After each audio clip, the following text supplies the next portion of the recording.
बोलो जय माता दी, शेरा वाली जय माता दी, जय माता दी। सब लोग माता दी, जय माता दी।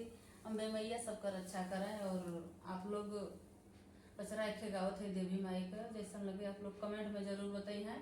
और पचरा हमारा पूरा सुनिए, वो बढ़िया पचरा बाटे। अगर आप लोग के दिल के छूले तो वह कमेंट में बताइए कि कैसा लगा। आज मम्मी की तबीयत थोड़ा ना सही रहा तो हम अकेले गावत है, तो जैसा लगे कमेंट में जरूर बताओ जाए। अकेले है गावत है, आप लोग सुनिए। लवनी में पाँच पेड़ अमवात, सात पेड़ से हुआ कि एक पेड़ निमियन हो। निमिये पे मैया लोभा गई ने, आपन पसंद बता गई ने। निमिये पे मैया लोभा गई ने, आपन पसंद बता गई ने। लवनी में पाँच पेड़ अमवात, सात पेड़ से हुआ कि एक पेड़ निमियन हो। निमिये पे मैया लोभा गई ने, आपन पसंद बता गई ने। निमिये पे मैया लोभा गई ने, आपन पसंद बता गई ने।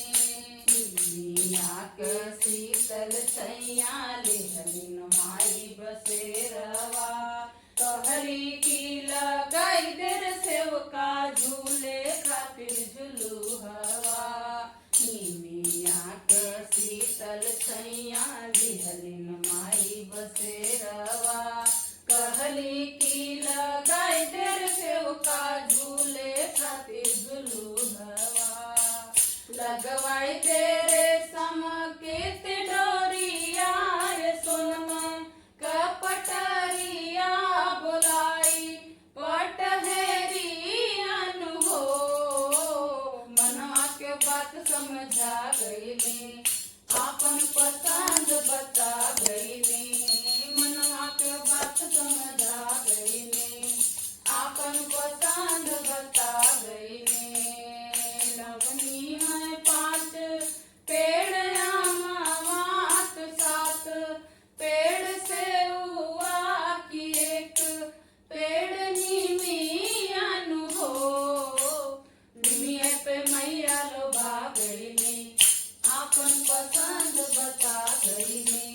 निमिये पे मैया लोभा गई ने, आपन पसंद बता गई ने। आसन लगवली मैया निमिया की छाँव रे, कहरी सेवका सुखी रही हरदम तोर गाँव रे। आसन लगवली मैया निमिया की छाँव रे, कहली सेवका सुखी रही हरदम तोर गाँव रे।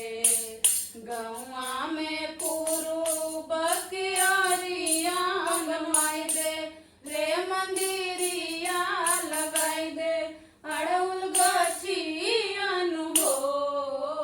सपना में रात मैया गई नी, आपन पसंद बता गई नी। सपना में रात मैया गई नी, आपन पसंद बता गई।